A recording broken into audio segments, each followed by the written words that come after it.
नमस्कार आदाब, मैं हूं राव अकरम और आप देख रहे हैं मेरा हिंदी यूट्यूब चैनल। तो चलिए साथियों, आज हम इस वीडियो के अंदर जानकारी प्राप्त करेंगे कि किचन कैबिनेट किसे कहा जाता है और दूसरे नंबर पर वहीं पर बात करेंगे हम मंत्रिमंडल में कितने प्रकार के मंत्री होते हैं।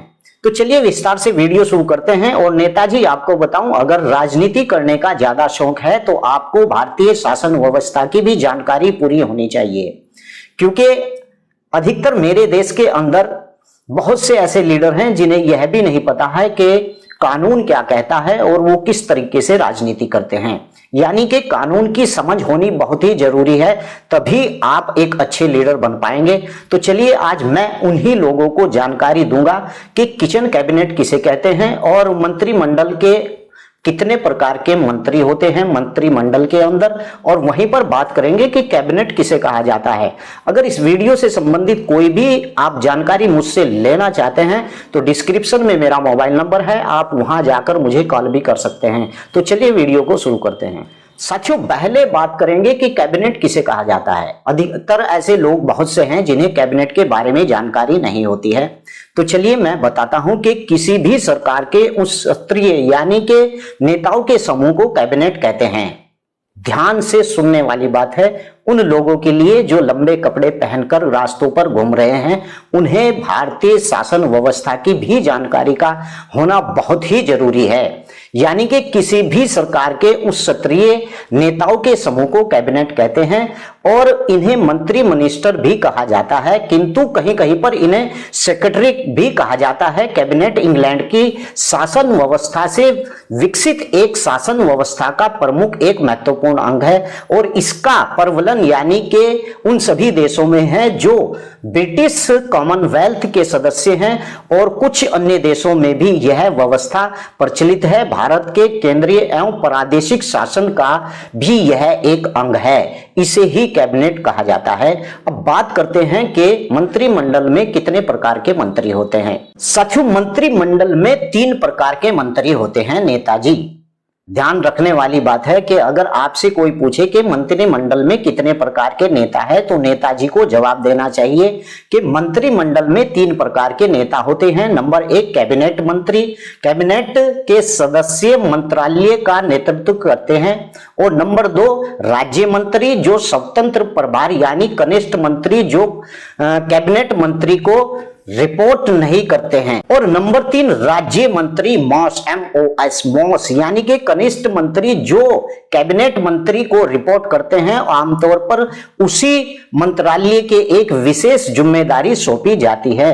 यह 3 प्रकार के मंत्री होते हैं यानी मंत्रिमंडल के अंदर। नंबर 1 कैबिनेट मंत्री, नंबर 2 राज्य मंत्री और नंबर 3 राज्य मंत्री मॉस।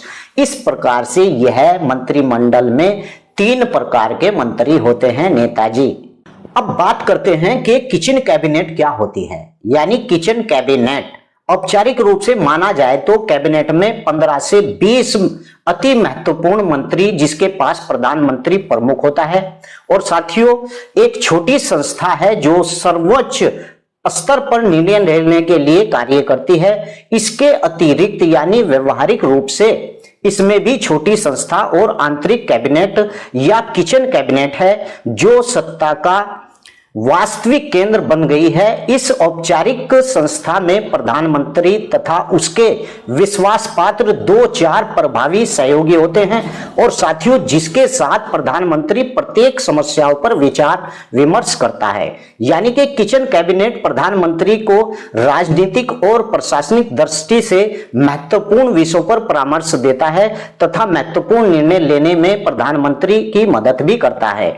और साथियों, किचन कैबिनेट में न केवल कैबिनेट मंत्री बल्कि प्रधानमंत्री के मित्र और परिवार के सदस्य भी शामिल होते हैं। और आपको जानकारी देता हूं कि भारत में प्रधानमंत्री के आंतरिक कैबिनेट अर्थात घेरे के अंदर घेरे के प्रबंध रखा था और प्रधानमंत्री जवाहरलाल नेहरू की आंतरिक कैबिनेट में पटेल, आजाद और आयगर और किदवई थे। लाल बहादुर शास्त्री की वीबी चौहान और श्रवण सिंह, जेएस जेल नंदा का पर विश्वास था श्रीमती इंदिरा गांधी की आंतरिक कैबिनेट के अंदर, जिसमें किचन कैबिनेट कहा जाने लगा था। उसके बाद यानी कि जब इंदिरा गांधी का दौर था तो इसे किचन कैबिनेट कहा जाने लगा था। और इसमें वीएस चौहान, उमाशंकर दीक्षित और फखरुद्दीन अली अहमद, डॉक्टर करण सिंह अन्य शक्तिशाली व्यक्ति थे। अटल बिहारी वाजपेयी की जो सरकार थी उसके अंदर आंतरिक कैबिनेट में एल.के. एडवाणी और जॉर्ज फर्नांडिस, एम.एम. जोशी, प्रमोद महाजन और अन्य थे। प्रधानमंत्री ने आंतरिक कैबिनेट यानी कि अतिरिक्त संवैधानिक के निकाय पर इसके लाभ के आधार पर जोर दिया था। ये लाभ इस प्रकार से हैं। नंबर 1, यह अपने छोटे स्वरूप में भी बड़े कैबिनेट की तुलना में अधिक दक्ष और प्रवीण निर्णय निर्माता निकाय है, यानी किचन कैबिनेट।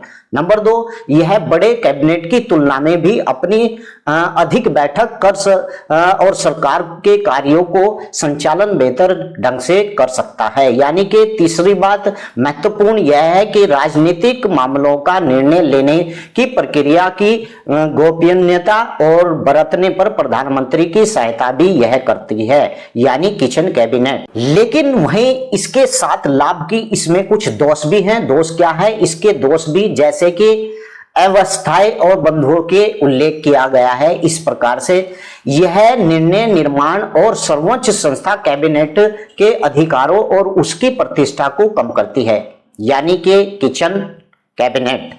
इसके मैं दोष जो बता रहा हूं। दूसरा दोष यह है कि यह सरकारी कार्यों में बाहरी व्यक्तियों और महत्वपूर्ण भूमिका निभाने की अनुमति देकर यानी विधायी प्रक्रिया का में पहुंचाती है। और साथियों, भारत के किचन कैबिनेट की परिघटना जहां निर्माण लेकर इन्हें मंत्रिमंडल के समक्ष यानी कि अंतिम औपचारिक स्वीकृति के लिए प्रस्तुत किया जाता है, जो अद्वितीय नहीं है। पर परंपरा और संयुक्त अमेरिका और ब्रिटेन में भी यहां पर सरकारी निर्णयों के प्रभावित करने का एक शक्ति रखती है, जैसे किचन कैबिनेट। इसे ही किचन कैबिनेट कहा जाता है नेताजी।